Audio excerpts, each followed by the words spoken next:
Hola, muy buenas tardes. Muchísimas gracias por atender la conferencia del día de hoy. Mi nombre es Vicente Talanquer y el día de hoy mi intención es platicarles un poco sobre cómo estamos trabajando en la institución en la que me encuentro y con profesores con los que trabajo de enseñanza media y media superior en cursos de enseñanza de ciencias. Un poco para ubicarlos donde me encuentro.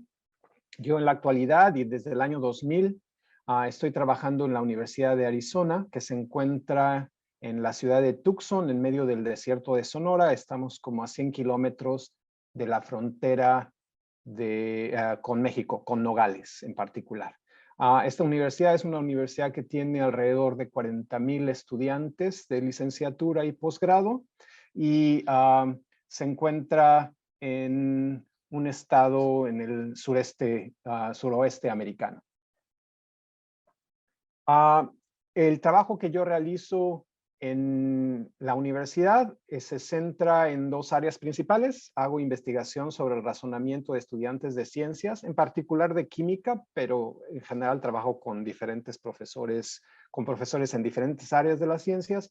Y con base en esas investigaciones desarrollamos experiencias educativas que esperamos favorezcan el aprendizaje significativo de los estudiantes.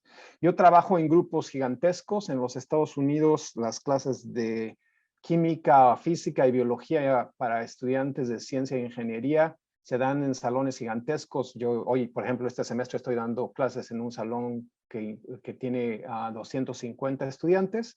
Entonces, las estrategias que desarrollamos tienen que poder aplicarse ¿no? Trabajando con una gran cantidad de estudiantes en el aula.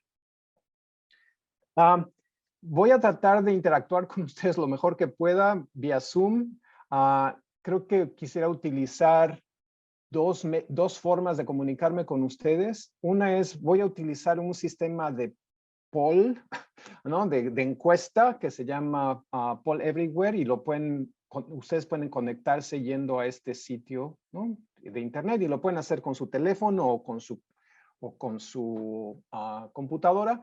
Pero si eso no les funciona o si es demasiado trabajo, les voy a pedir que pongan su respuesta en el chat. Y eso me puede dar una idea de más o menos qué están pensando. Entonces, lo primero que quisiera saber es tener una idea de en qué nivel de enseñanza trabaja. Entonces, voy a abrir la encuesta en el sistema de poll. Entonces, pueden ir a polle.com/btal de Vicente Talanquer. Y si no, pueden hacer un text para acá. Y si no les funciona eso, pues lo que pueden hacer es ponerlo solo en el chat, ¿no? Y podemos usar los dos medios para comunicarnos. Entonces voy a darles un tiempo para que me digan en qué nivel de enseñanza trabaja. Si trabaja en más de un medio de enseñanza, pues tiene la oportunidad de poner a todos los medios de enseñanza niveles de enseñanza en los que trabaja.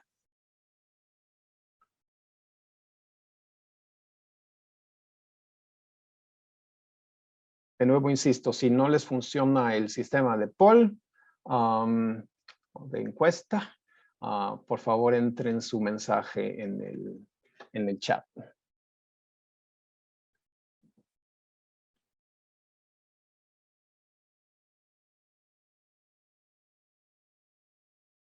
Muy bien, con base en lo que tenemos hoy ahora, ¿no? Así, uno de los que han podido participar, es claro que la mayoría de ustedes trabajan en el nivel medio superior y en el nivel superior, pero también tenemos algunos participantes en el nivel básico primario o nivel secundario.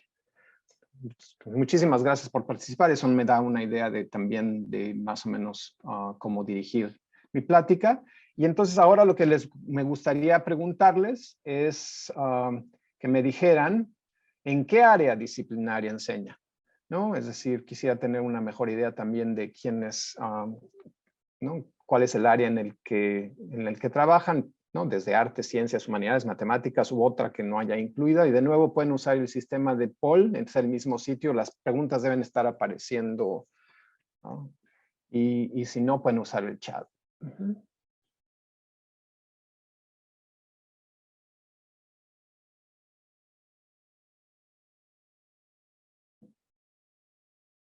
Tenemos ciencias, humanidades, matemáticas, vi alguna medicina, también podría ser ciencias, por supuesto.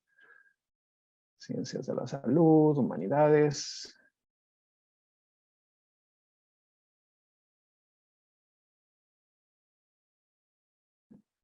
Muy bien.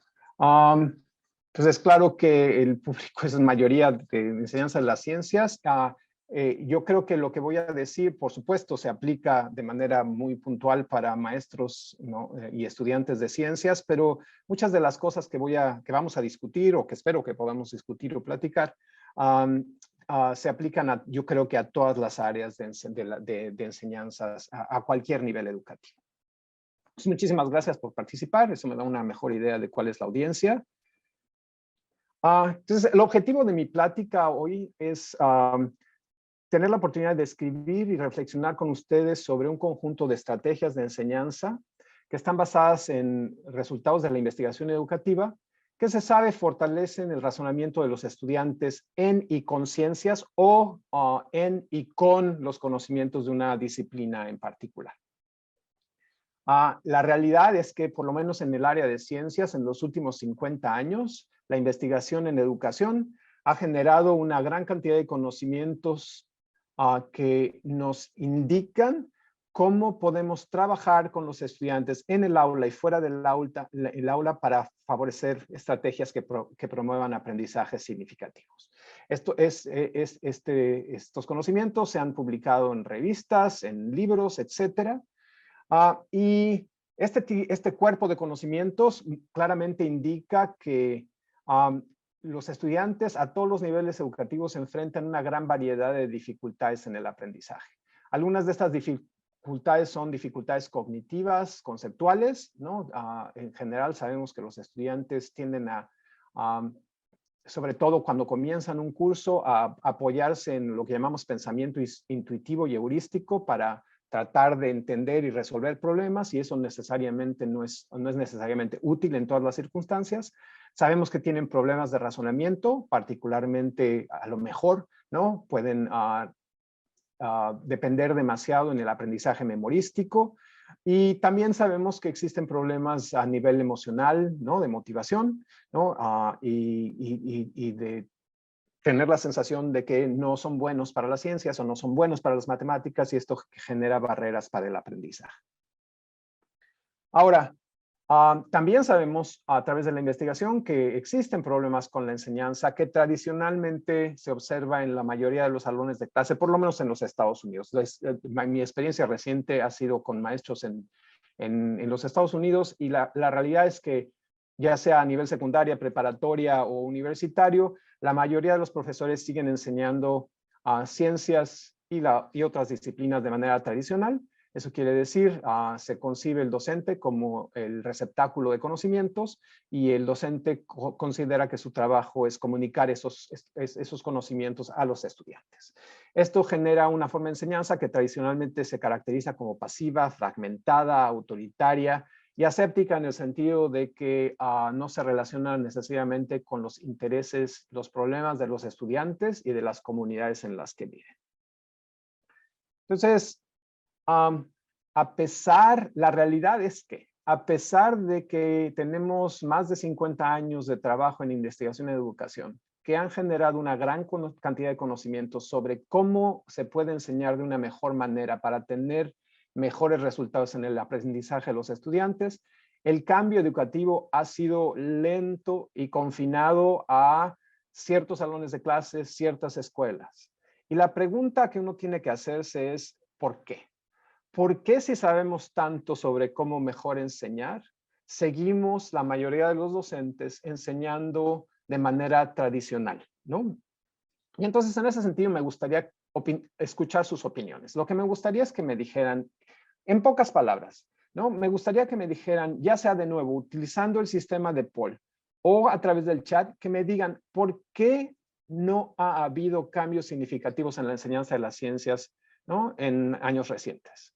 ¿Qué creen que son las barreras que existen para mejorar la enseñanza de las diferentes disciplinas científicas o de cualquier disciplina, su propio campo de especialidad. Entonces, si pudieran decirme falta de capacitación docente, excelente. Si me pudieran decir cuál creen que son sus ideas, pueden utilizar el sistema de poll o a través del chat.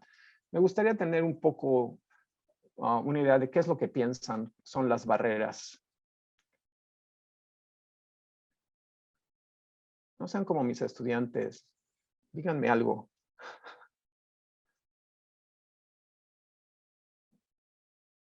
Costumbres, falta de capacitación, temor al cambio.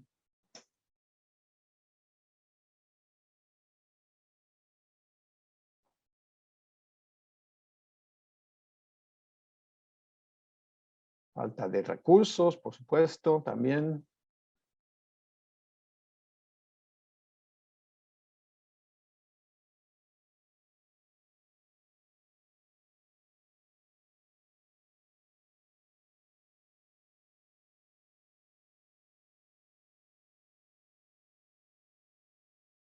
Es difícil adaptarse al cambio.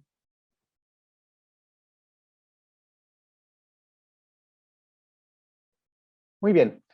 De nuevo, eso me da una idea de dónde, de qué es lo que están pensando y también les da una idea del qué es lo que están pensando los participantes en esta plática, ¿no? Hay problemas también con la participación de los estudiantes, ¿no? Entonces, en general, ¿no? La realidad es que el problema del cambio en educación es un problema muy complejo. Hay un montón de factores que hay que considerar que no solo tienen que ver con el docente, ¿no? Por supuesto, el docente juega un papel central en la transformación, pero tiene que ver con la institución, ¿no? Los apoyos, los estudiantes, ¿no? La preparación de los estudiantes, etcétera, etcétera, etcétera. Entonces, no es mi intención, ¿no? Presentarles una resolución para todos estos problemas, ¿no? Lo que es mi intención es promover la reflexión, ¿no? De qué es lo que podemos hacer, ya sea como docentes o como administradores, o si tenemos la oportunidad de ser directores de escuela o de colegios, etcétera. ¿Qué es lo que podemos hacer, ¿no? Para dar algunos pasos para mejorar la enseñanza de la educación en ciencias? Desde mi perspectiva, uno de los problemas fundamentales que enfrentamos es que tanto estudiantes como docentes, como administradores, estamos atrapados por metáforas, ¿no? Anticuadas que guían nuestra creencia de qué significa aprender, cómo se enseña de la mejor manera y cómo se evalúa el aprendizaje.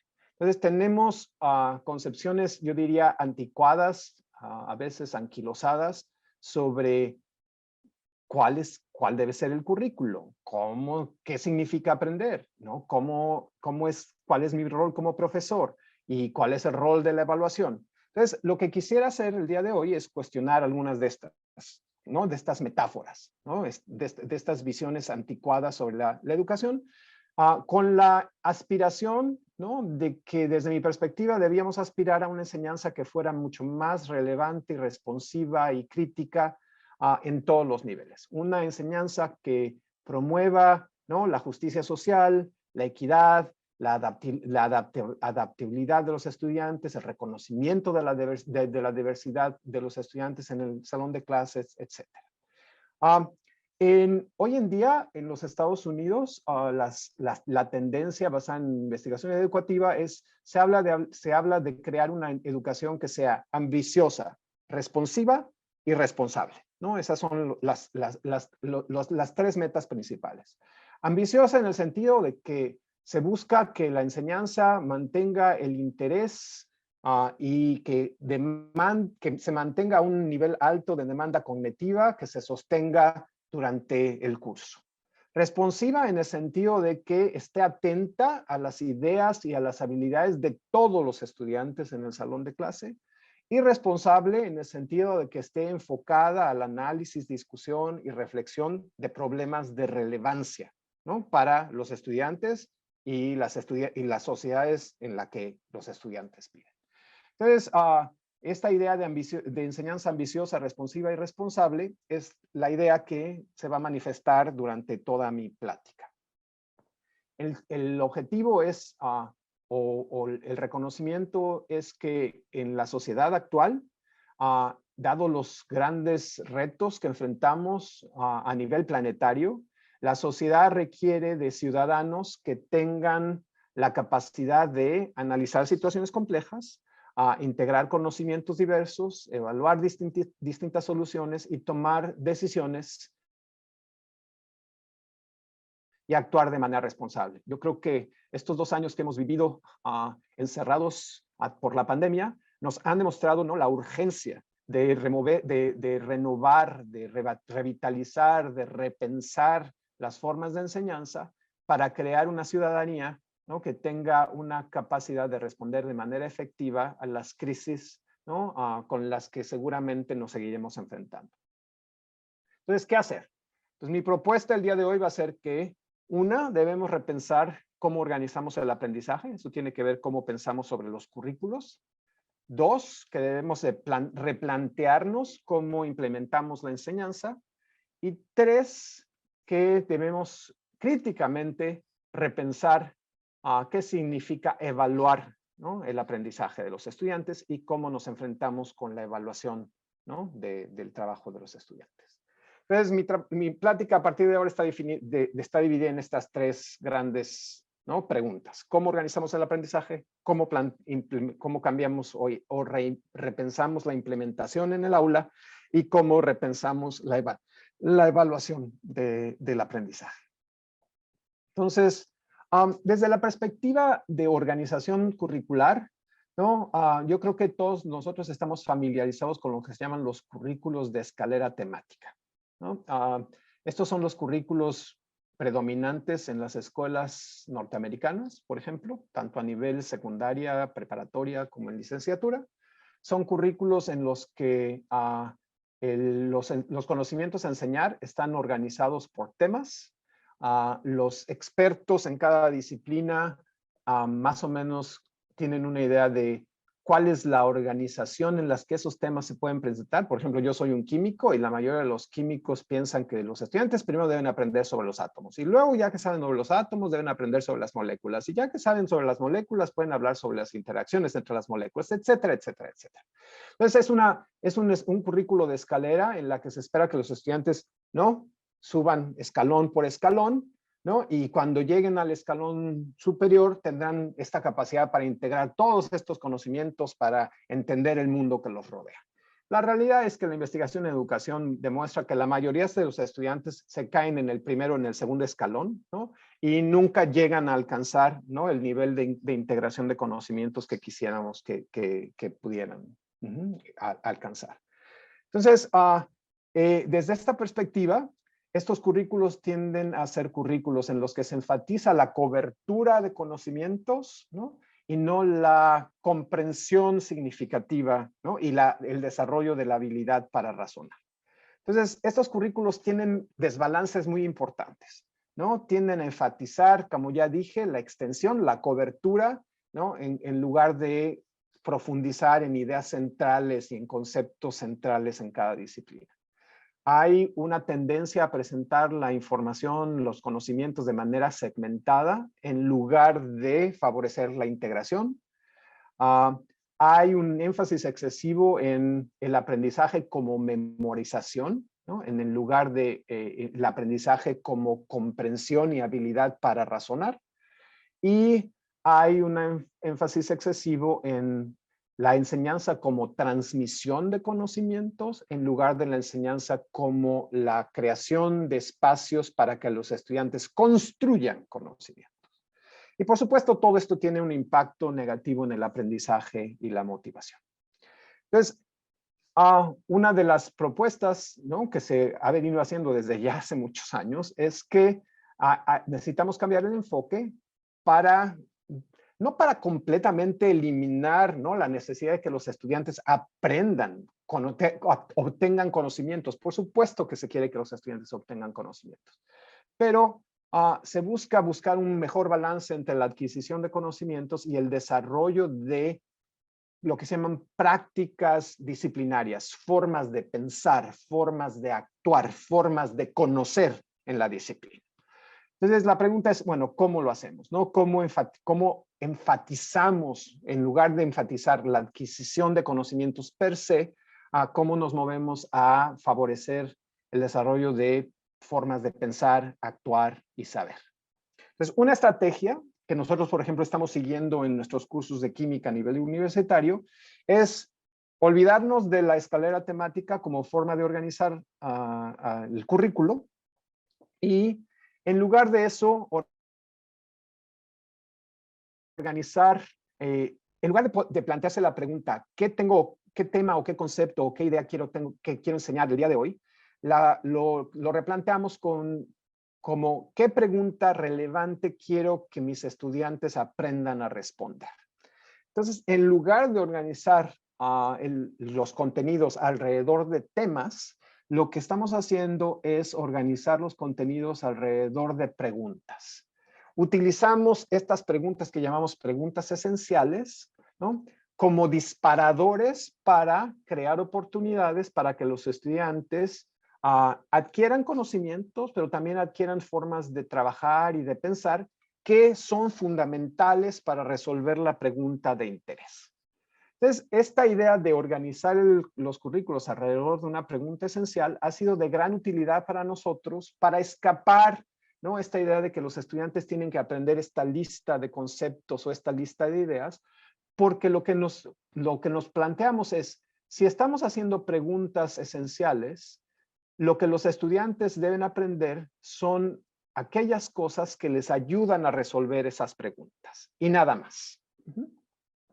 Entonces, para ilustrar qué es lo que entendemos por una pregunta esencial, déjenme mostrarles las 6 preguntas que utilizamos en nuestro curso de Química General para guiar el trabajo de los estudiantes. Una de las preguntas que hacemos, que es esencial en química y que la química nos ayuda a responder, es de qué están hechas las cosas, ¿no? ¿Qué propiedades tienen? ¿Por qué suceden los fenómenos en la naturaleza, ¿no?, los fenómenos físicos y químicos? ¿Cómo suceden? ¿Cómo se controlan, ¿no? ¿Cómo puedo controlar esos fenómenos? Y finalmente, ¿qué impactos tiene el tratar de controlar las propiedades y los fenómenos de las sustancias en la naturaleza? Entonces, en lugar de organizar, como les digo, las temas alrededor de los típicos temas de reacciones químicas o propiedades químicas, etcétera, lo que hacemos es centrarnos en preguntas esenciales. Y lo que hacemos es resolver esas preguntas en diferentes contextos, ¿no? En el análisis de medicamentos que los estudiantes pueden estar estudiando, o de sustancias que utilizan en el hogar, o de fenómenos, ¿no?, ambientales de gran impacto, como la acidificación de los océanos o efectos negativos del cambio climático, etcétera. Entonces, lo que me gustaría que hiciéramos hoy es, ahorita, en este momento, dado que ya he estado tirando rollo por un buen tiempo, es que me dijeran ustedes, con base en lo que les he dicho, ¿me podrían dar un ejemplo de una pregunta esencial en su área de enseñanza? Una pregunta que ustedes consideren que su disciplina ayuda a responder y que sería de interés que los estudiantes pudieran responder o pudieran saber cómo responder, ¿no? Entonces, de nuevo voy a abrir el sistema de encuesta que pueden utilizar a través del polep.com o que pueden usar el chat, ¿no? Díganme, denme un ejemplo, ¿no?, de una pregunta esencial en su área de trabajo. Que creen que si ustedes la plantearan en el salón de clase, los estudiantes podrían estar interesados en responderla. ¿De qué están hechas las cosas que nos rodean? ¿Por qué ocurre la contaminación? ¿Cuál es el origen de los síntomas? ¿Por qué México es uno de los países con mayor número de personas con diabetes? ¿Qué se debe el cambio climático?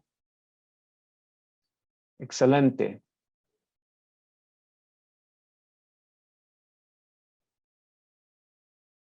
Perdón, pero tengo que reajustar algunas cosas.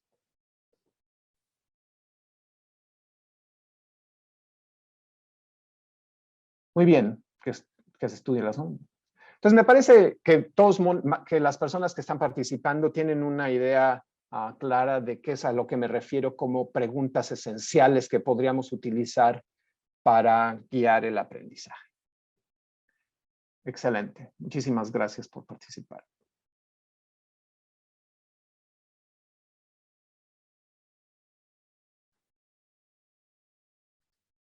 Muy bien. Ahora, esta idea de empezar a pensar en el currículo a través de preguntas esenciales, lo que facilita o lo que nos ha facilitado a nosotros es la identificación de lo que llamamos ideas centrales en la disciplina. Porque la idea es que si estamos haciendo una pregunta relevante, una pregunta esencial, para poder responder a esa pregunta, uno tiene que utilizar ideas centrales en la disciplina.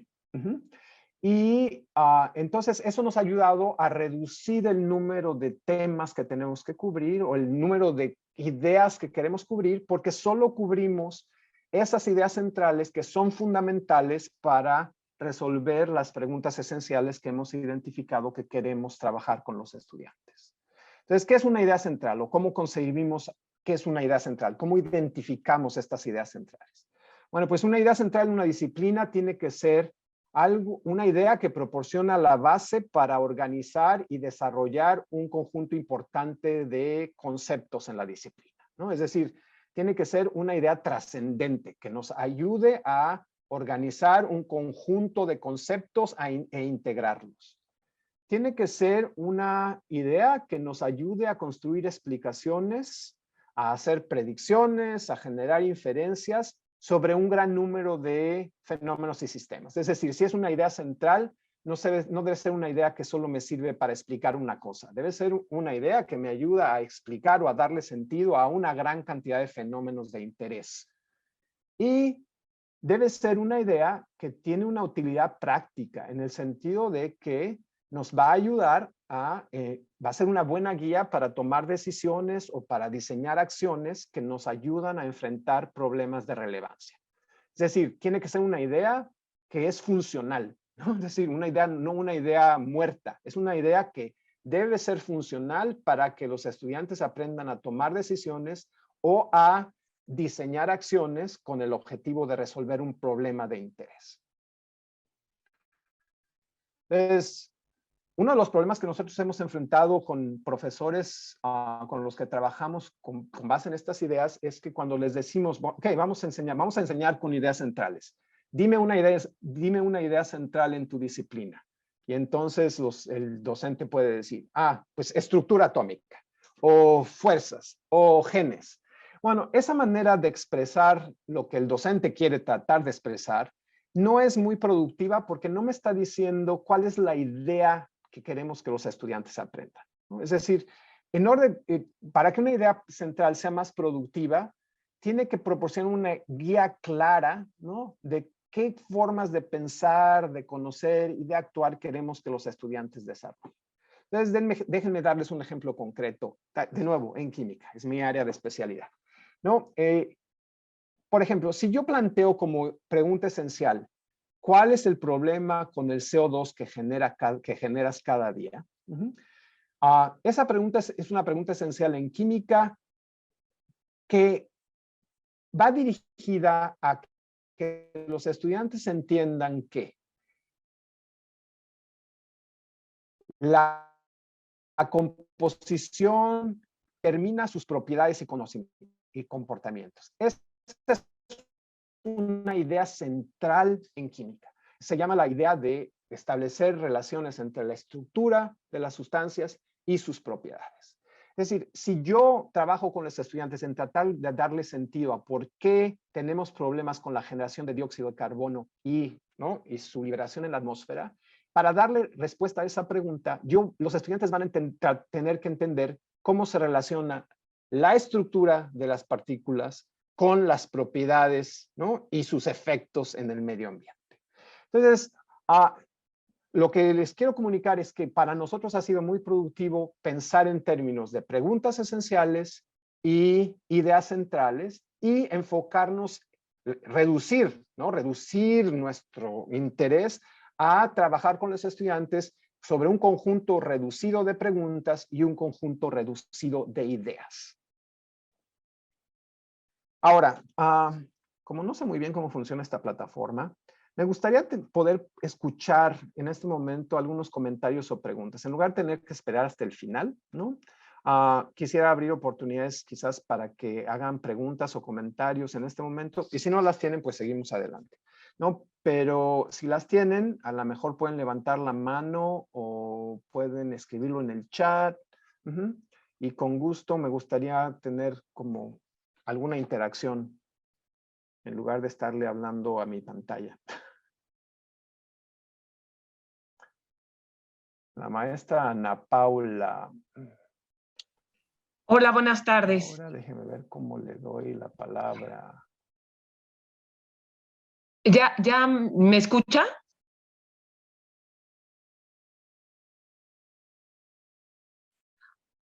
Ok. Sí, muy bien, Gracias. gracias. Ok, es que ya me desmuté. Mi pregunta o mi comentario, efectivamente, bueno, lo que yo pienso o siento o lo que me está sucediendo es que efectivamente empieza uno con estas preguntas, sin embargo, hay un desfase muy grande en lo que uno cree que el alumno sabe con lo que realmente sabe. Entonces, mi problema es que te tienes que ir mucho más atrás y desgraciadamente con esto de la pandemia creo que el problema de no aprender fue el menos importante. El problema que yo siento es que nuestros alumnos, aquellas habilidades que habían adquirido de razonar o de sintetizar, las perdieron muchos de ellos. Entonces, ¿cómo recuperar? Porque efectivamente les presentas un fenómeno, un problema y les dices, a ver, intenta tú describir o decirme por qué está sucediendo, ¿no? Siempre es el por qué o el para qué estamos haciendo, ¿no? O por ejemplo en el laboratorio, ¿no? A ver, vamos a hacer esto, pero ¿por qué vamos a hacer esto? Y el problema que yo he visto es que muchos de ellos, en primera, la atención la tienen muy dispersa y segundo, esa habilidad de, no sé, de poder razonar y de poder dar soluciones, la mayoría la perdieron. Y su vocabulario es muy, muy limitado, ¿no? Entonces, digo, para mí se me está haciendo muy complicado eso. Sí, muchísimas gracias por su comentario.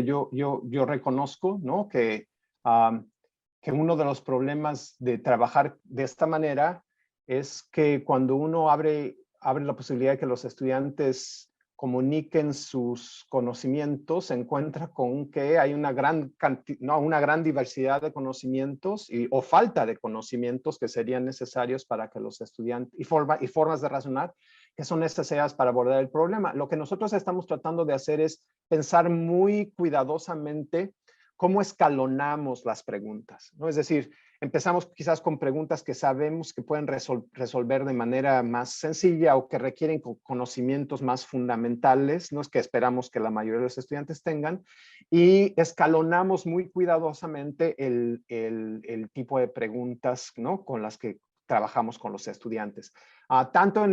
Usted mencionó el laboratorio y eso es muy bueno.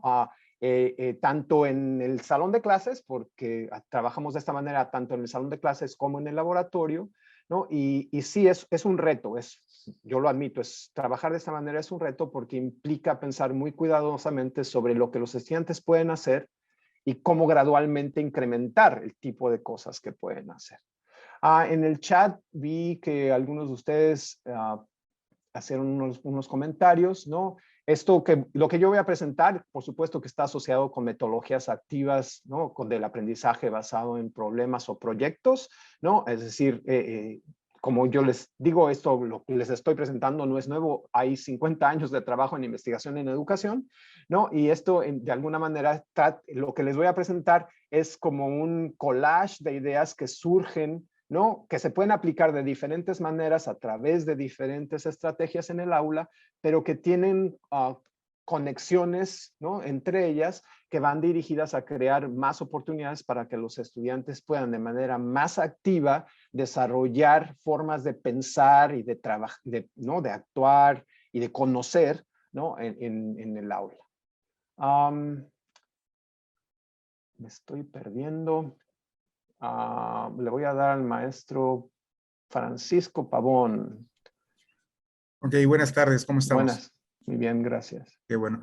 Sí, fíjese, es muy similar a lo que comentaba la maestra que me antecedió. Yo he visto que los chicos han perdido la habilidad de análisis, ¿sí? Esa habilidad de poder analizar, poder razonar y estructurar algo. Lo veo, he dado las materias de física, química, biología, ecología y medio ambiente, y siempre trato de, todas son ramas de las ciencias, ¿no? De forma se interrelacionan y plantear los problemas. En la parte de laboratorio, los chicos están acostumbrados a ya tener todo digerido, tanto en la parte de la teoría como en la parte de laboratorio. Han perdido esa habilidad de análisis, de razonamiento, y plantear una hipótesis, híjoles, es tremendo para ellos, ¿no? Esta situación que hemos estado en pandemia los han llevado más a estar en las tecnologías, pero no usándolas de la forma correcta. Que le digo, ha llevado a esa distorsión de lo que es el aprendizaje y sobre todo, ¿no? Ellos escuchan ciencias y es el acabose. Eso no es para mí. Mi mamá me dice que la ciencia no sirve de nada, que esto, y entonces agarramos una serie de tabúes y que se van heredando y lógicamente al alumno lo empiezan a encasillar más, ¿no? Entonces, sí es algo muy, muy difícil en sobre todo es difícil, y ha sido, y ahora con eso de la pandemia, pues se ha agudizado más, ¿no? Entonces, sí, yo siento que los jóvenes les cuesta trabajo ponerse a pensar en el porqué de las cosas. Todo lo quieren nada más apretando una tecla y que les salgas ahí de Wikipedia o qué sé yo, ni lo leen. Nada más agarran, hacen copy-paste y ya quedó, ¿no? Solucionado el asunto. Entonces, aquí, ¿qué propone usted para tratar de ir, pues, reencaminando, ¿no? Reencauzando a lo que normalmente, pues, a lo mejor en nuestra época como estudiante íbamos llevando, ¿no? Gracias. No, muchas gracias por su comentario. Mire, mi experiencia ha sido distinta, ¿no? O sea, tengo que reconocer, mi experiencia ha sido distinta. Yo creo que los estudiantes no han perdido, por lo menos mis estudiantes, cuando digo mis estudiantes, los estudiantes con los que interacciono día con día, yo no creo que hayan perdido la capacidad de analizar. Lo que dudo es que hayan tenido muchas oportunidades para desarrollar la capacidad de analizar. Es decir, yo creo que el sistema educativo les ha fallado en ese sentido.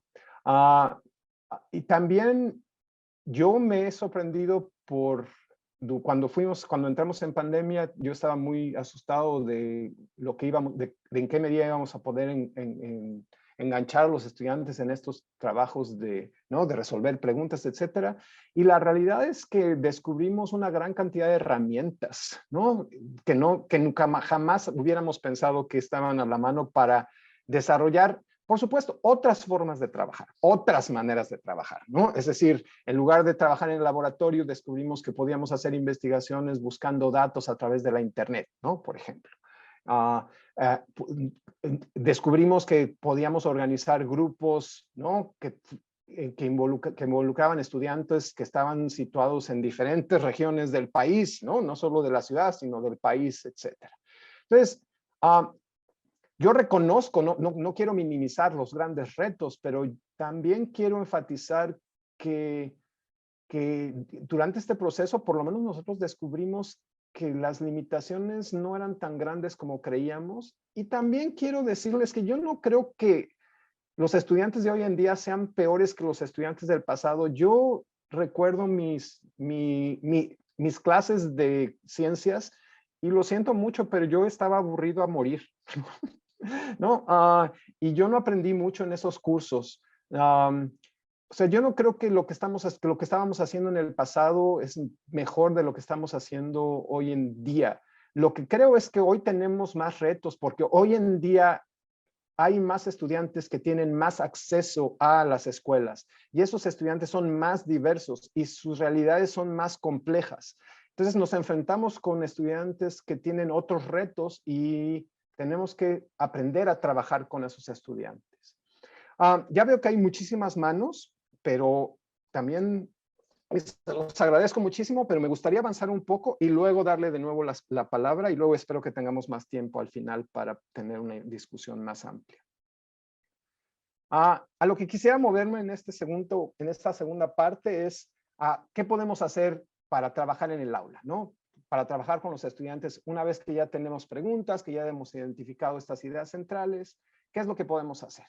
Entonces, de nuevo, la enseñanza tradicional típicamente se basa en generar oportunidades para que los estudiantes adquieran conocimientos y habilidades, ¿no? Esa es la manera en la que se concibe la enseñanza tradicional.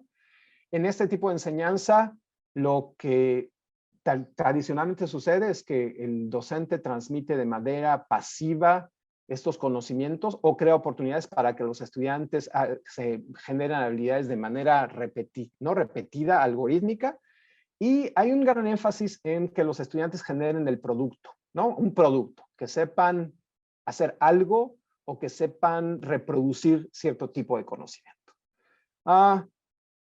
Una estrategia para modificar, la estrategia que nosotros estamos siguiendo para modificar esta forma de enseñanza es replantearnos la enseñanza no como una oportunidad para que los estudiantes adquieran conocimientos, sino como una oportunidad para que los estudiantes participen de manera activa, ¿no? En la generación de conocimientos, la toma de decisiones y el diseño de acciones para resolver problemas de interés, ¿no? Entonces, desde esa perspectiva, ponemos énfasis en crear oportunidades para que los estudiantes de manera más activa aprendan a utilizar conocimientos, ¿no? Para resolver problemas y reconociendo que lo que vamos a favorecer o lo que vamos la parte que nos interesa más no es el producto terminado, sino el proceso en el que los estudiantes se involucran. Y eso tiene repercusiones importantes para la evaluación. Voy a hablar al final de cómo repensamos la evaluación. Pero la realidad es que cuando uno lo que enfatiza es los productos terminados, pues por supuesto que la evaluación se centra en evaluar si los estudiantes pueden reproducir conocimientos o pueden reproducir habilidades. Pero si uno piensa en la educación como un proceso, lo que debía de hacer es generar un sistema de evaluación en la que lo que se evalúe es la participación en el proceso y no necesariamente la generación del producto terminado.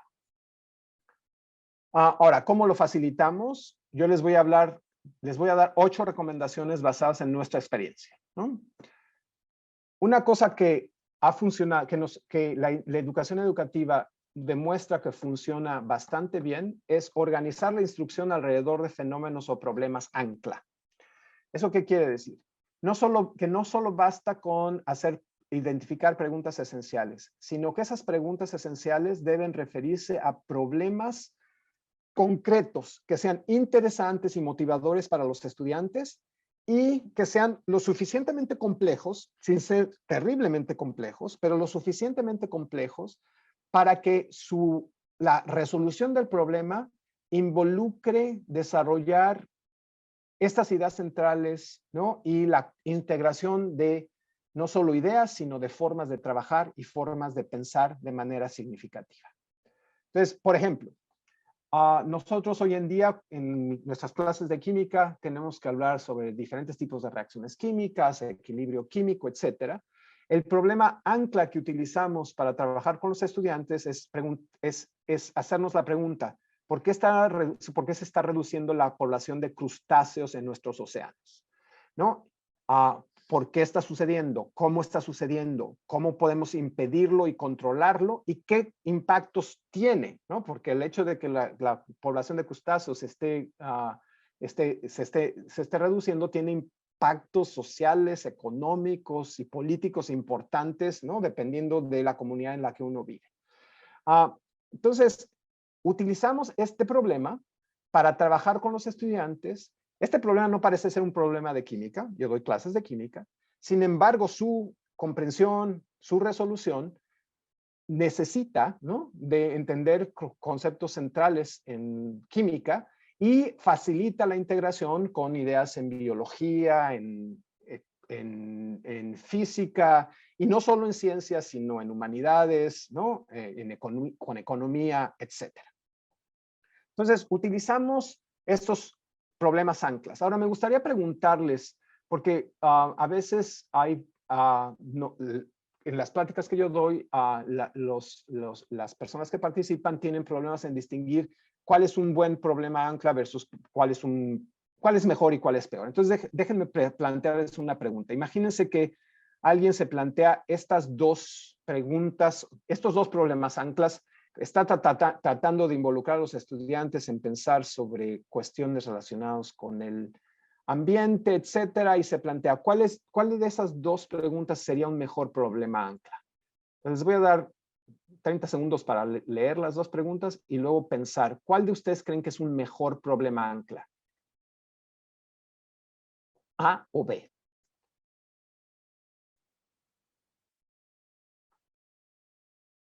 Entonces, veo muchas A's. Voy a utilizar el poll aquí también por si quieren utilizar. Ahí veo B's, A's, B's. Muy bien. Ok, parece ser que hay una mayoría de personas que piensa que B es un mejor problema ancla. ¿Podría tener algún miembro que esté participando que quiera decirnos por qué considera que B es mejor que A? ¿Alguien que quiera participar? Maestro Jesús, ¿quiere participar? Así es. Muy bien. Buenas tardes. Bueno. La segunda, es decir, la B, yo la veo como algo más cercano a los alumnos, ¿no? Algo que directamente los relaciona con el problema, ¿no? Porque si hablamos de las temperaturas en el planeta, pues a lo mejor ellos lo ven como algo lejano, algo que no puede pasar en su comunidad, pero la B sí implica una problemática local, ¿no? Muy bien. Sí, yo creo que usted ha apuntado a la cosa que quería yo señalar, que es que en general los problemas anclas son mejores si los podemos relacionar a la problemática personal de los estudiantes en nuestro salón de clases, ¿no? Es decir, muchas veces pensamos que los estudiantes van estar muy interesados en el calentamiento global y ¿no? etcétera, etcétera, pero la realidad es que esos problemas son, para muchos estudiantes, son problemas lejanos, ¿no? Los seres humanos tenemos muchísima dificultad para conectarnos con problemas que suceden a la escala planetaria. Entonces, si podemos hablar de problemas que afectan de manera local, tienden a ser problemas que son mucho más,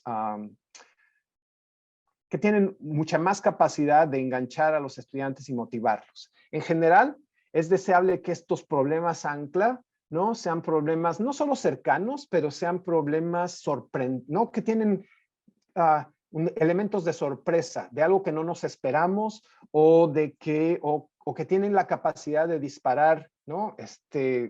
Emociones, ¿no? Importantes en los estudiantes, ¿no? La necesidad de saber por qué o cómo solucionarlo o cómo controlarlo.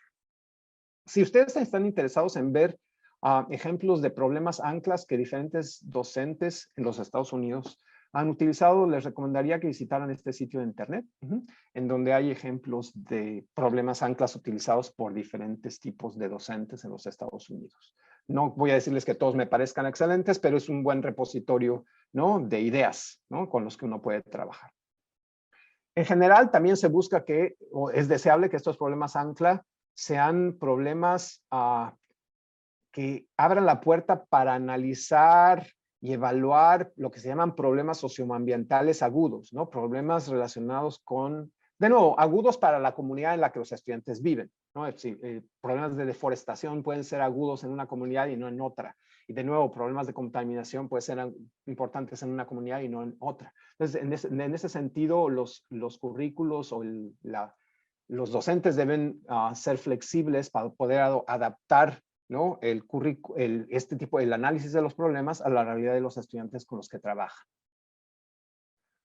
La segunda cosa que hacemos es crear muchísimas oportunidades en el trabajo, en el salón de clases, para que los estudiantes desarrollen lo que se llaman prácticas disciplinarias, en este caso prácticas científicas. En los Estados Unidos hay hay un gran énfasis en la enseñanza de las ciencias, en el desarrollar lo que se llaman las prácticas científicas, que incluyen habilidad para definir problemas, evaluar información, analizar datos, generar modelos, construir explicaciones, ¿no? Involucrarse en actividades de argumentación, etcétera. Entonces, nosotros lo que hacemos hoy en día es cuando pensamos en actividades de trabajo en el salón de clase, no solo pensamos en qué ideas queremos que los estudiantes desarrollen, sino en también qué tipo de práctica científico queremos que practiquen, ¿no? En ese momento. Por supuesto, no vamos a generar actividades en las que van a practicar todas las prácticas científicas, pero creamos oportunidades para que los estudiantes puedan, ¿no? En algunos casos, interpretar datos, ¿no? O generar modelos, etc. Solo para darles una idea del tipo de prácticas científicas que enfatizamos de una mayor manera. En la mayoría de las actividades con las que nosotros trabajamos con los estudiantes, lo que hacemos es presentarles datos reales, datos concretos de un sistema de interés. Por ejemplo, en Tucson, donde yo vivo, el agua es agua muy dura, es agua que tiene gran cantidad de calcio y magnesio, y eso genera un problema serio en tuberías, ¿no? Y también problemas de salud. Entonces, podemos proporcionar datos sobre la concentración de este tipo de iones en el agua en Tucson. Con base en el análisis de estos datos, involucramos a los estudiantes en la generación de modelos, ¿no? En este caso son modelos de mezclas acuosas con compuestos iónicos, etcétera. Una vez que generan esos modelos, hacemos que los estudiantes utilicen esos modelos para hacer predicciones y con base en ello para generar argumentaciones de qué podríamos hacer, por ejemplo, para reducir la dureza del agua en la comunidad, ¿no? Entonces, esto ilustra cómo utilizamos una combinación de prácticas científicas que los estudiantes utilizan, que los estudiantes tienen la oportunidad de practicar, ¿no? A través de la resolución de estos problemas. También nos apoyamos muchísimo en herramientas computacionales, ¿no? Que están disponibles en la internet de manera gratuita. Supongo que algunos de ustedes conocen lo que se llaman las simulaciones PhET, ¿no? Hay otras que están generadas por se llaman el grupo Concord. Y nosotros, de hecho, también en la Universidad de Arizona hemos generado nuestras propias herramientas. Todas estas están disponibles en la internet de manera gratuita. Estas dos, PhET y Concord, son para uso, tienen para biología, química, física. Las nuestras son solo para química.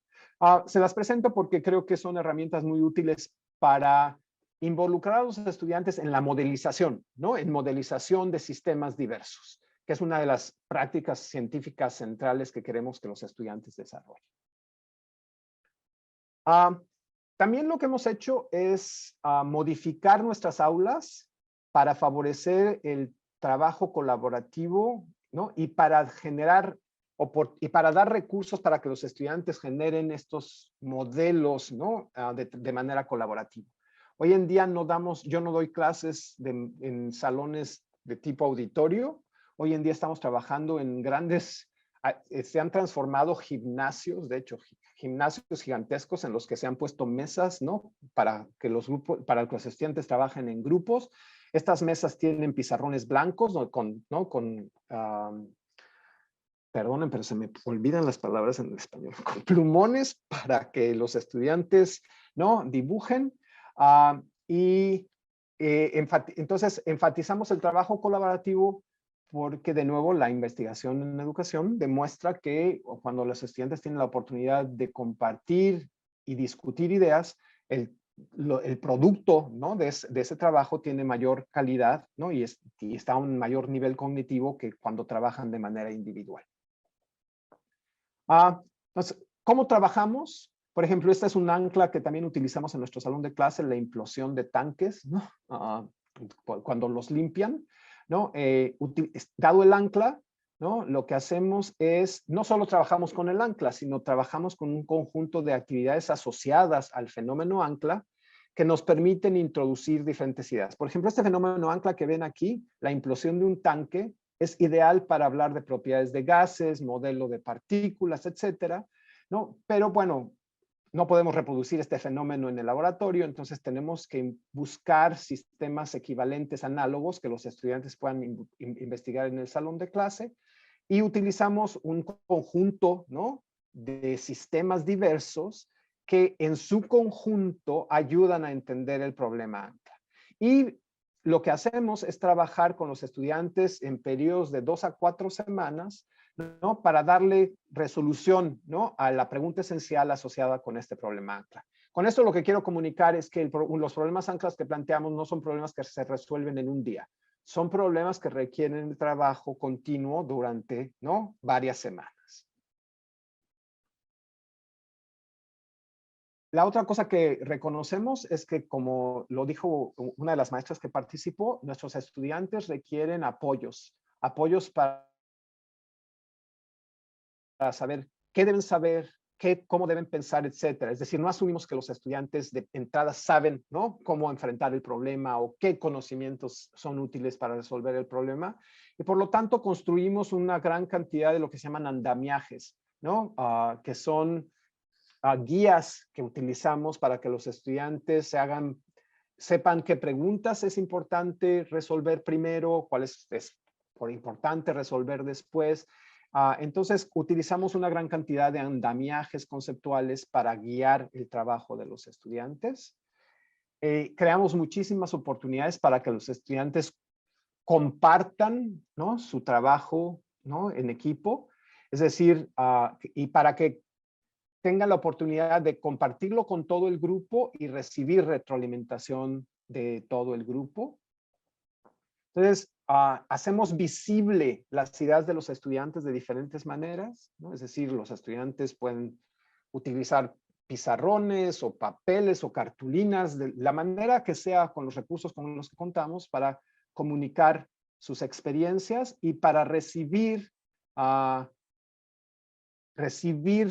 feedback, ¿no?, retroalimentación de los estudiantes. Entonces, como pueden ver en estos salones de clase, los estudiantes en estas fotografías están comunicando, ¿no?, su retroalimentación a miembros de otros equipos. Entonces, lo que hacemos es que no solo el docente participa en la evaluación del trabajo de los estudiantes, sino que los estudiantes también participan en la evaluación del trabajo de sus compañeros.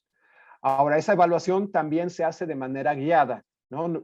Reconocemos que los estudiantes no necesariamente saben cómo evaluar el trabajo de sus compañeros, pero les indicamos que lo que pueden hacer es, por ejemplo, darles ideas sobre, bueno, esta idea no está muy clara, es necesario que revises esta idea.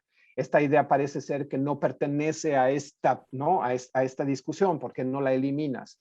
Yo creo que aquí te hace falta una idea, o aquí debías de responder a esta pregunta. Entonces también guiamos a los estudiantes en el aprender a cómo evaluar el trabajo de otros, ¿no?, y proporcionar retroalimentación que puede ser productiva para todos. Para terminar esta parte, lo que quiero mostrarles es cómo se ve el trabajo en estos salones de clase en donde se practican este tipo de estrategias.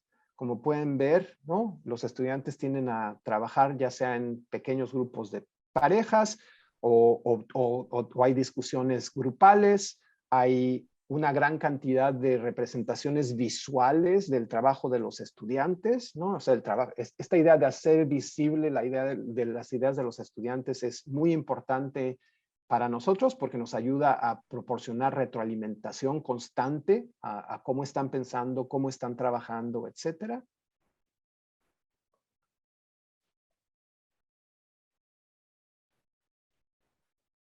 Muy bien. Ahora, esta es una pregunta para los organizadores. Ya son las 6:05. Es una hora. No sé, realmente me detengo aquí. ¿Qué es lo que tradicionalmente hacen? No. Puedes tener puedes tener el tiempo que tú necesites. No, tampoco. Sí, así es. Son las 7, empezamos a las 6. Tenemos tiempo de 6 a 8 si es que lo necesitas. Muy bien. No voy a usar todo el tiempo, pero bueno, simplemente en este momento me gustaría de nuevo abrir la oportunidad para algún par de preguntas o comentarios. También yo necesito tiempo para relajarme. Sí. ¿Alguna pregunta o comentario en este momento con base en esta parte que tiene que ver con cómo se implementan estas ideas en el aula. Laura Díaz.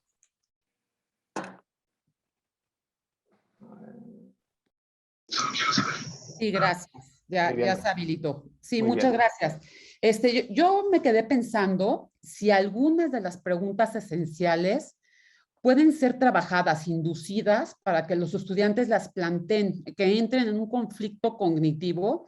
Por ejemplo, nosotros tenemos frecuentemente trabajo en el laboratorio donde tienen que hacer, manipular, observar, ver qué sucede en los fenómenos y se tratan de explicar lo que sucede y a partir de muchas preguntas y a partir de sus preguntas podemos ir construyendo también algunas preguntas esenciales. Entonces, ¿qué tanto pueden participar los alumnos en la construcción de estas preguntas esenciales?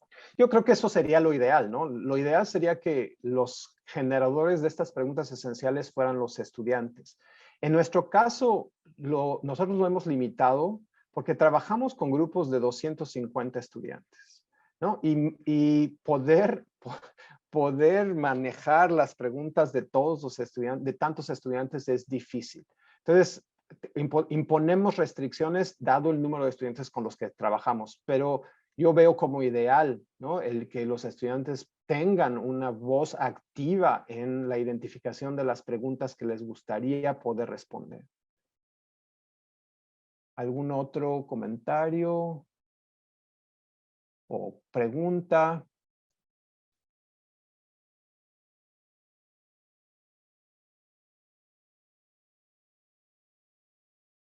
Maestro Javier.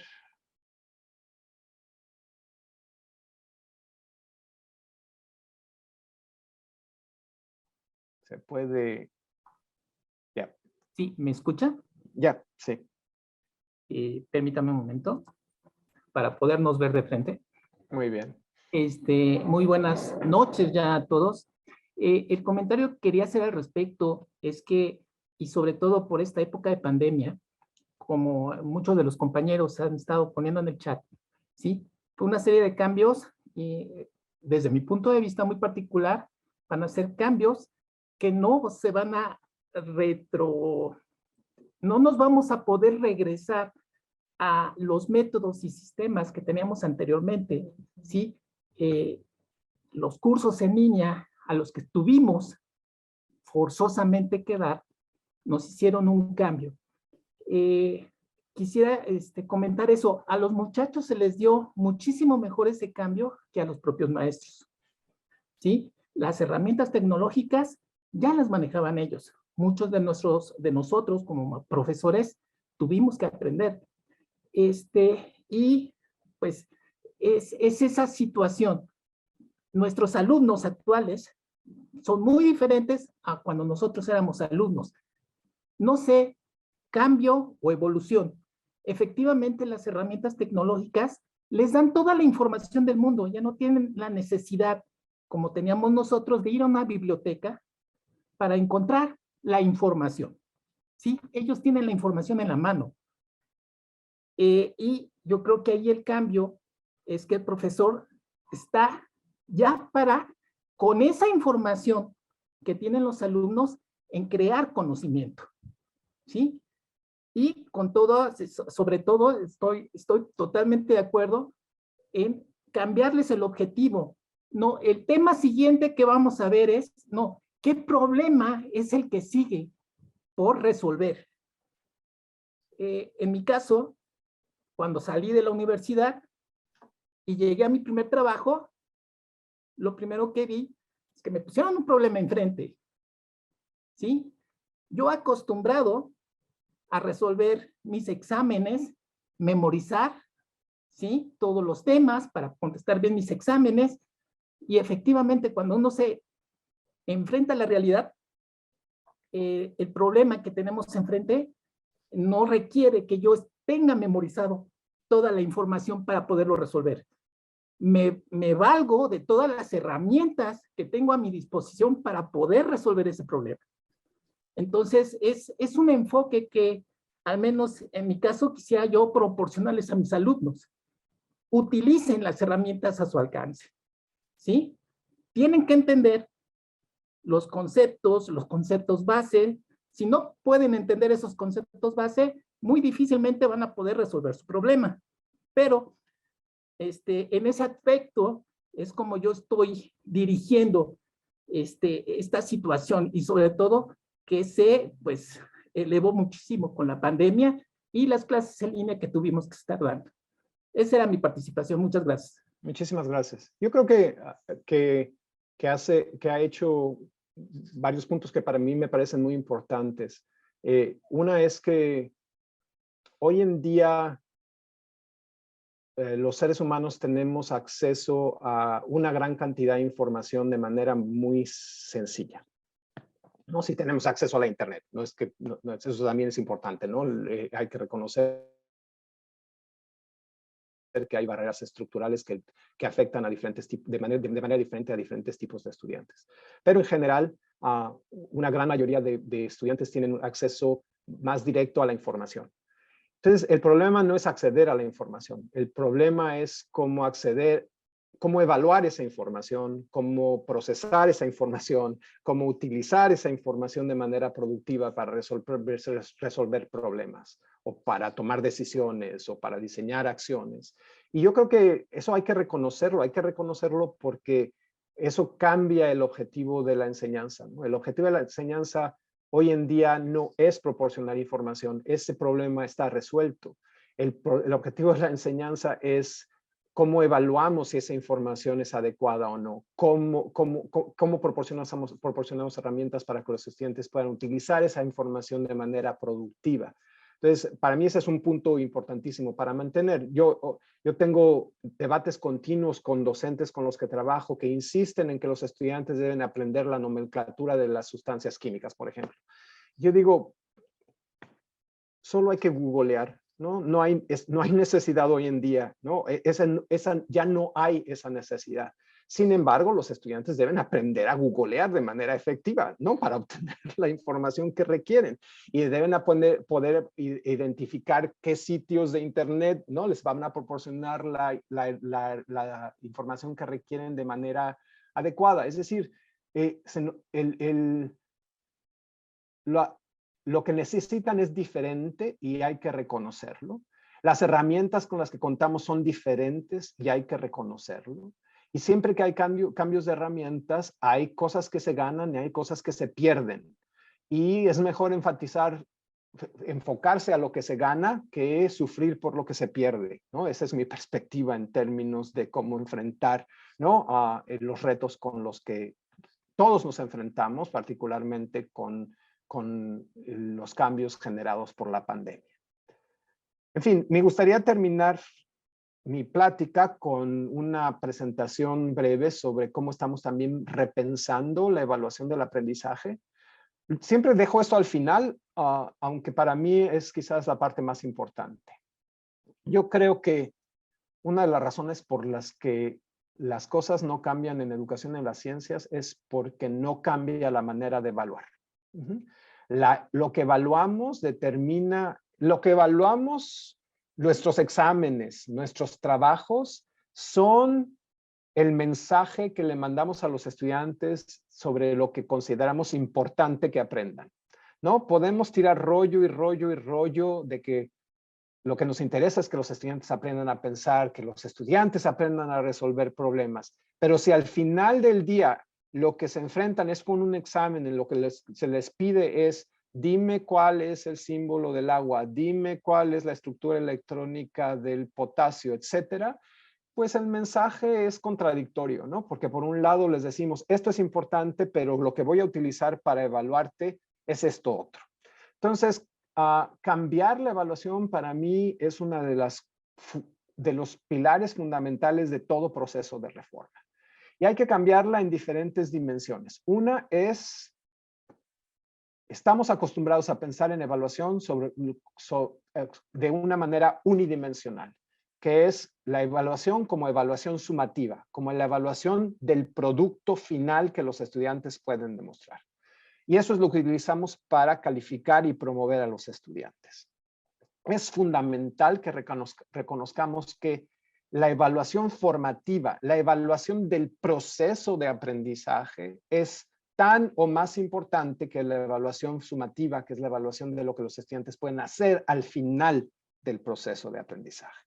Entonces, desde esa perspectiva es una de las razones por las que hacemos tanto énfasis en el trabajo colaborativo, en hacer visible las ideas de los estudiantes, porque eso nos facilita la evaluación constante del trabajo, del proceso, ¿no?, en el que los estudiantes están involucrados.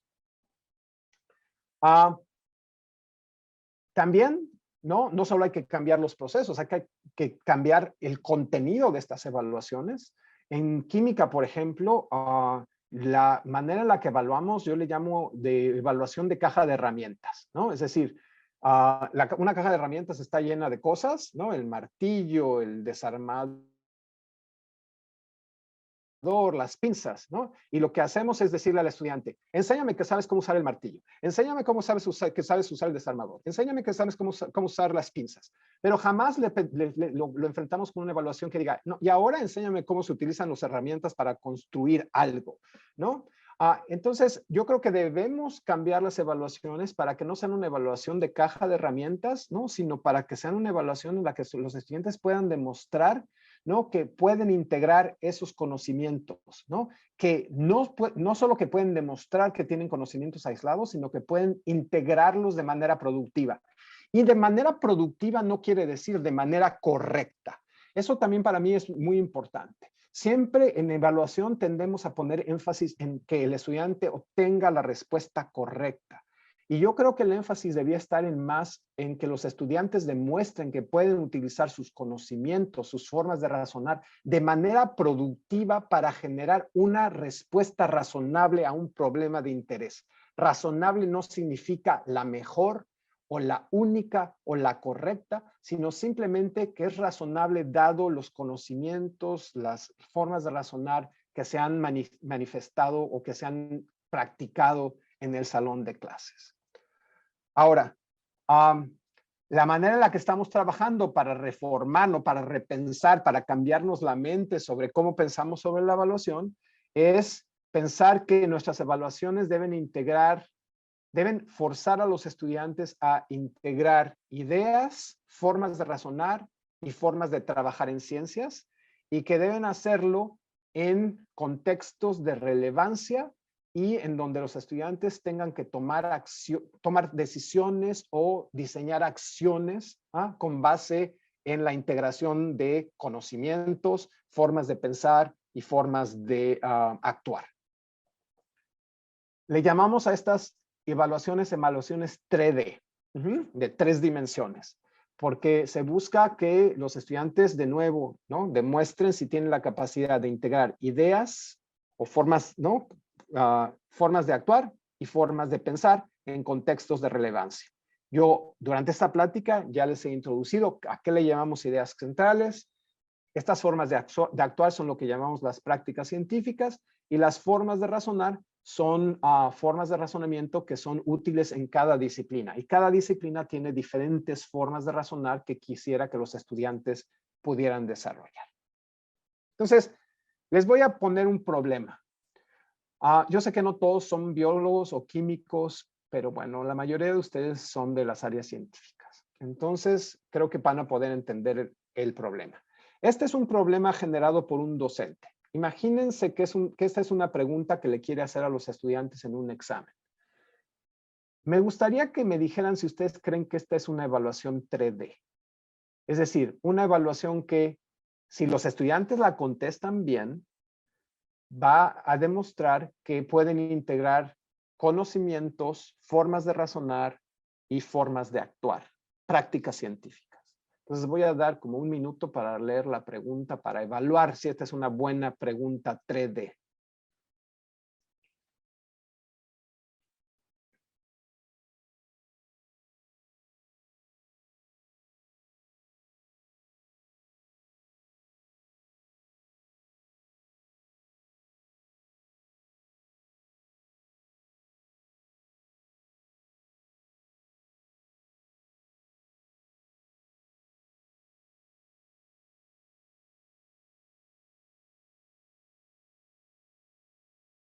Si me pudieras en el chat, ¿no? Si me dicen sí, sí, no, no, no, sí, sí, sí.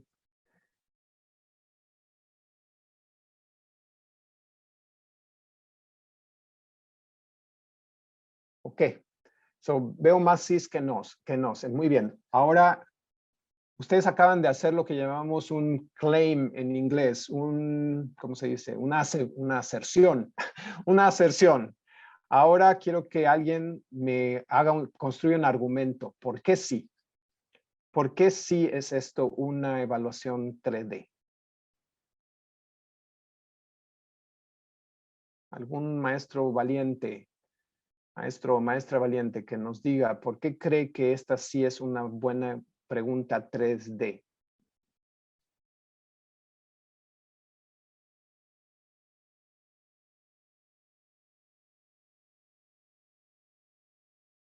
Vamos, maestros, no me dejen aquí plantado alguno. Laura. Bueno, yo creo que tiene los tres elementos. Maneja ideas centrales, maneja una forma de actuar y formas de razonar, porque el alumno tiene que pensar primero cómo es la estructura de la membrana celular, que si es polar o no es polar en sus partes internas y externas y centrales. Tienen que analizar si la molécula de oxígeno, la polaridad que tiene y si es soluble, en qué sustancias es más soluble que en otras. Tiene que pensar, por ejemplo, también que el sodio es un ion y qué le pasaría, qué le sucedería al acercarse a los fosfolípidos en la membrana. O sea, tiene que analizar muchísimas cosas para poder dar una respuesta y tiene que saber muchos conceptos previos para poder dar una respuesta y obviamente no todas las respuestas van a ser iguales, ¿no? A cada alumno se le puede ocurrir, según sus bases de conocimiento que tenga, una respuesta diferente. Eso es lo que yo creo, no sé si estoy bien. Sí, me parece un buen argumento. Yo solo enfatizaría también otras cosas que esta pregunta tiene, es que los estudiantes tienen que generar un diagrama, es decir, tienen que generar un modelo, hacer una representación, tienen que generar una explicación, ¿no? Entonces, claramente está. Ahora, también estoy de acuerdo con ustedes que esta pregunta podría mejorarse, si se contextualizara, si se manifestara de manera mucho más clara por qué es importante resolver esta pregunta, ¿no? Es decir, no solo es importante saber, sino por qué es importante, ¿no? Darle respuesta a esta pregunta. ¿En qué contexto sería relevante darle respuesta a esta pregunta? Entonces, maestro Carranza, ¿quiere hablar? No lo escuchamos, tiene que... Ya lo prendí el micrófono. Muy bien. Soy Ignacio Carranza Ortiz, director académico de la Escuela de St. Luke de Medicina. Creo que es un ejemplo muy claro lo que hemos visto, la diferencia entre memorizar y llegar a un grado de entendimiento, a un grado cognitivo muy alto de poder entender, aplicar y sobre todo poder aplicar en beneficio de nuestros pacientes la ciencia. No nada más decir de qué se trata, sino ser capaz de juntar todos los elementos, antecedentes, sintomatología, todo, exploración física, laboratorio, y juntarlo en una sola unidad para dar una respuesta. Creo que es lo que debemos de hacer como médicos, como profesores de medicina. Y te agradezco muchísimo tu plática, muy interesante, la verdad, de veras. Gracias por todo. Muchas gracias a usted. Muy bien. Ahora, ya para terminar, para cerrar, de verdad, lo que les voy a decir es cómo trabajamos nosotros para generar este tipo de evaluaciones en nuestro propio contexto. Entonces, nosotros trabajamos de manera colaborativa, los docentes que damos la clase de química, primero para definir cuáles son los objetivos de aprendizaje integradores que queremos que los estudiantes demuestren. Luego, una vez que definimos esos objetivos, seleccionamos un escenario de evaluación, un escenario relevante en la que esos conceptos deben demostrarse. Luego, desarrollamos la secuencia de retos de evaluación y finalmente generamos una rúbrica para poder evaluar, ¿no? el trabajo de los estudiantes. Entonces, la manera en la que lo hacemos es como hay 3 elementos que queremos integrar, definimos cada uno de los elementos que queremos integrar. No se preocupen por lo que está ahí, simplemente estoy indicando que identificamos de manera muy clara qué saberes queremos que los estudiantes demuestren, qué formas de pensar y de actuar queremos que demuestren. Los definimos claramente por separado. ¿No se escucha? ¿No me escuchan? Sí me escuchan. Bien, muy bien. Sí. Los definimos por separado y una vez que los definimos por separado, los integramos en un solo objetivo.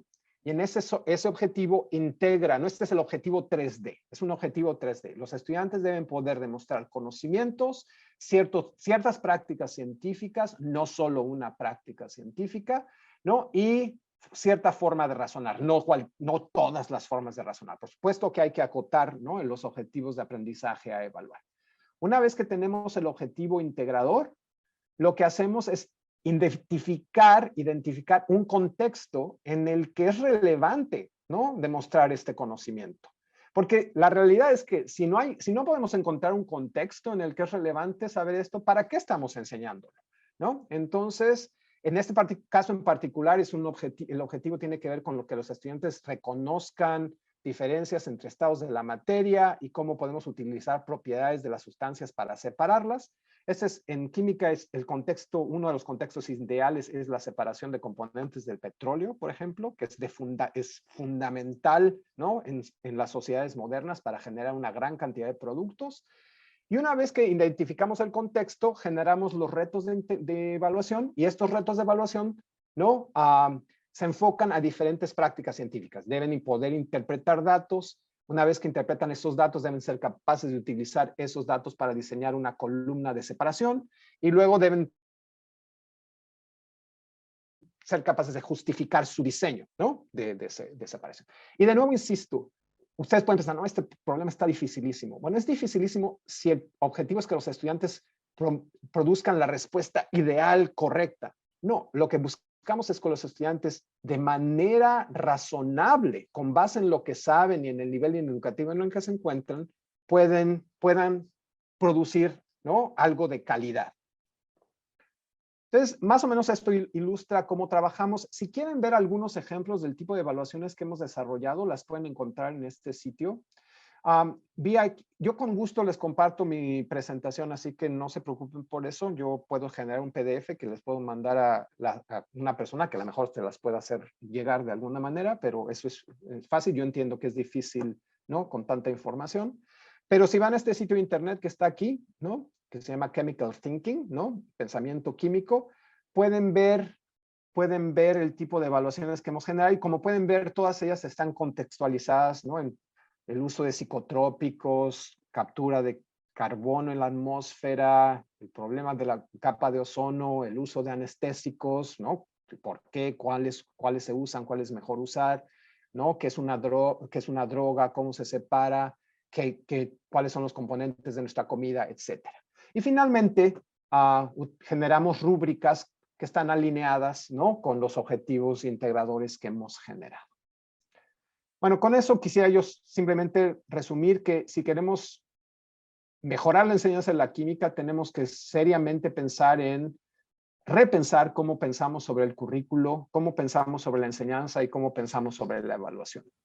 Y desde mi perspectiva, los problemas que hoy en día enfrentamos en las sociedades modernas requieren cambios sustantivos en las formas de enseñar no solo ciencias, sino todas las disciplinas, que hay que reconocer que existen muy buenas ideas sobre qué podemos hacer para mejorar la enseñanza. Y la pregunta es, como docentes, si tenemos la disposición. La segunda, para los administradores y para los políticos, si están proporcionando los apoyos necesarios para que los docentes, ¿no?, puedan trabajar de esta manera, ¿no?, porque no es solo cuestión de que el docente tenga la disposición. Y finalmente, quedo a su disposición para que me contacten. La mejor manera de contactarme es por correo electrónico. Y también pueden visitar mi sitio de internet donde pueden ver ligas a las diferentes cosas que hemos generado, particularmente en la enseñanza de la química. Y quedo abierto para cualquier pregunta o comentario final que tengan. Muchísimas gracias.